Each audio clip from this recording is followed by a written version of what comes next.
প্রশ্ন তুলেছে, ছবি তোলা যদি জায়েজই না হয় তবে সাইদি সাহেব কিভাবে ছবি তুলতে দিচ্ছেন?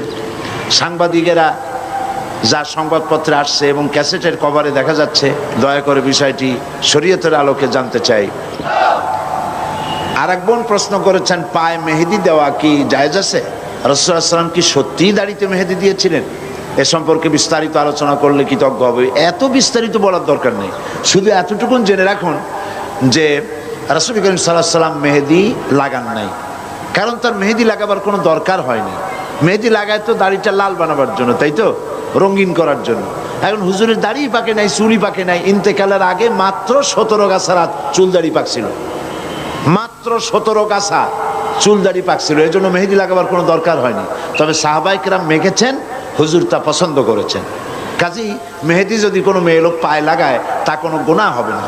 হাতেও লাগাতে পারেন, পায়েও লাগাতে পারেন, কোনো নাজায়েজ বিষয় নয়।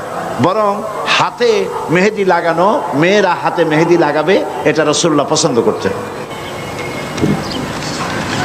ছবি তোলা জায়েজ নেই, তবে প্রয়োজন বোধে ছবি তোলা যাবে। আমার কাছে একজন প্রশ্ন তুলেছে, ছবি তোলা যদি জায়েজই না হয় তবে সাইদি সাহেব কিভাবে ছবি তুলতে দিচ্ছেন? সাংবাদিকেরা যা সংবাদপত্রে আসছে এবং ক্যাসেটের কভারে দেখা যাচ্ছে, দয়া করে বিষয়টি শরীয়তের আলোকে জানতে চাই।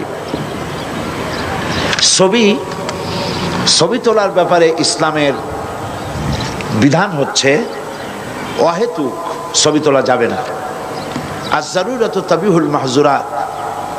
অনেক সময় অবৈধ জিনিসকেও অত্যন্ত জরুরি কারণে বৈধ হয়ে যায়। ছবি তোলা জায়েজ নাই বিনা কারণে, কিন্তু যদি পাসপোর্ট করতে হয় তো ছবি আপনাকে করতেই হবে। আপনি কলেজে ভর্তি হবেন, ব্যাংকে টাকা রাখবেন, ছবি আপনাকে করতে হয়। হজে যাবেন, সেজন্য আপনাকে ছবি করতে হয়। এমনিভাবে যে সমস্ত জরুরি কাজ আছে সেসব জরুরি কাজে ছবি তোলা জায়েজ আছে, কিন্তু শৌখিনতার কারণে ছবি বানাইয়া অ্যালবামে বাঁধাই করা অথবা ফ্রেমে আটকিয়ে ঝুলিয়ে রাখা, এভাবে এই কারণে ছবি তোলা জায়েজ নাই। আমার ছবি তোলার ব্যাপারে যে প্রশ্ন তুলেছেন, আমার ছবি যারা তুলছে আমার সামনে, তারা শৌখিন কোনো ফটোগ্রাফার নয়, এরা সাংবাদিক। আর যেই ছবি তোলার পেছনে কোনো নিউজ ভ্যালু থাকে, সে ধরনের ছবি তুলতে ইসলামের কোনো আপত্তি নাই, সে ধরনের ছবি তোলা যেতে পারে। যারা এই মাহফিলে আসে নাই, বাংলাদেশের বিভিন্ন জায়গায় রয়েছে, তারা পত্রিকার মাধ্যমে তারা জানতে পারে যে এত সন্ত্রাস, এত অসুবিধা, এত জুলম, এত নির্যাতনের পরেও